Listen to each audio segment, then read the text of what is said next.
কলকাতায় খুন, জোকা খুনের রহস্য আরো ঘনীভূত। এখনো পর্যন্ত অধরা জোকা খুনে অভিযুক্ত।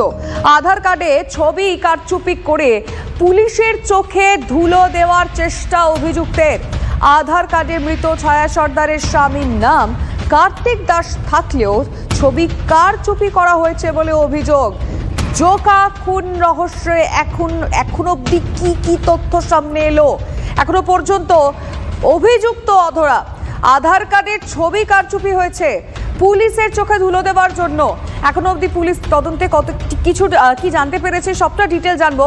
আমাদের রিপোর্টার সৌভিক এই মুহূর্তে আমাদের সঙ্গে সরাসরি রয়েছেন। সৌভিক, আধারে ছবি কারচুপি কি করে সম্ভব এবং এখনো পর্যন্ত তার সম্পর্কে পুলিশ আর কি তথ্যই বা জানতে পারছে?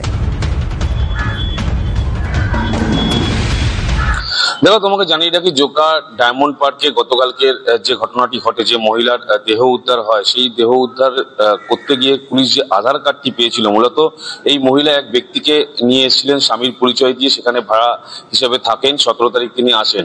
একটি আধার কার্ড পাওয়া যায় এক ব্যক্তি। সেই ব্যক্তির যে আধার কার্ডটি পাওয়া ছিল, সেই আধার কার্ডের যে ছবি, উপরের ছবিটা কিন্তু ছেঁড়া অবস্থায় ছিল এবং সেটা আঠা দিয়ে লাগানো ছিল, এবং নিচের আধার কার্ডের যে অরিজিনাল ছবি সেটাও কিন্তু বিকৃতি করা ছিল। অতএব যে ব্যক্তি এই মহিলার সঙ্গে ছিল সেই ব্যক্তি কিন্তু কার্তিক দাস নয়। কার্তিক দাস হচ্ছে এই ছায়া সর্দারের, মাফ করবে, কার্তিক সর্দার হচ্ছে এই ছায়া সর্দারের স্বামীর নাম। এবং যে আধার কার্ডটা ব্যবহার করা হয়েছিল সেটা এই কার্তিক সর্দারের আধার কার্ড হলেও তার উপরের ছবিটা কিন্তু অন্য লাগানো ছিল।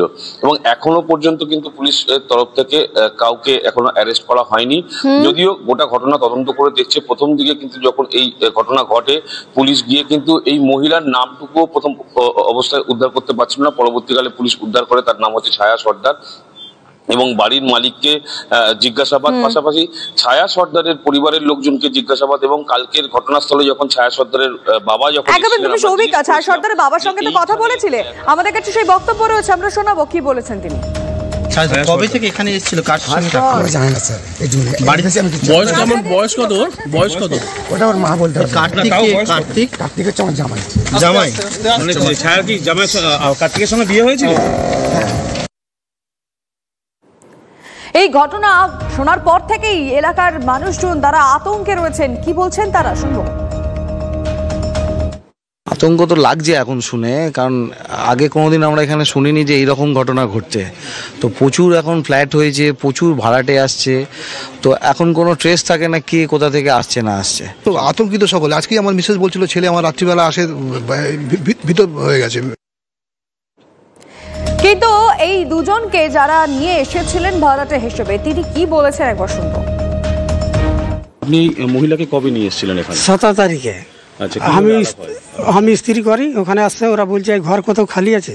তো যার বাড়ি সে বলছে আমার ঘর খালি আছে, কেউ লোক আসলে নিয়ে আসবে।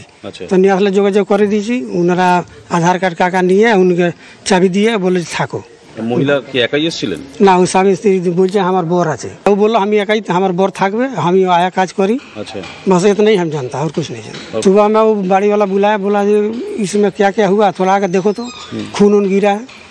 ताकि देखता है जो तो उसको गला में बांध दिया, मुंह पूरा, और खून उनकुल गिरा है। तब वो पुलिस को फोन किया बाड़ी वाला। नीचे की रक्त पड़ा? हाँ, नीचे रक्त पड़ा ছিল। আর মহিলা নিচেই শোয়া ছিল। নিচে শোয়া ছিল। গায়ে কোথা থেকে রক্ত বেরোচ্ছিল? ওই মাথা দিয়ে দেখেন, মাথার পিছনে। হ্যাঁ। ডিসি সাউথ ওয়েস্ট কি বলেছেন এই নিয়ে, শুনবো। সোফার যেটুকু আমরা পেরি, it is suspected to be murder. দরজা ওয়াজ ওপেন, সকালে এটা ওপেন ছিল। ঠিক আছে। আর এমনি অ্যাপারেন্টলি দেখে কি মার্ডার মনে হচ্ছে আপনাদের? Suspected to be murder, of course. আমরা দেখছি এখন, পিএম পরে পরিষ্কার বোঝা যাবে কি অবস্থায় বডি পড়েছিল এগুলো এখন আমরা পার্ট অফ ইনভেস্টিগেশন এখন বলা যাবে না।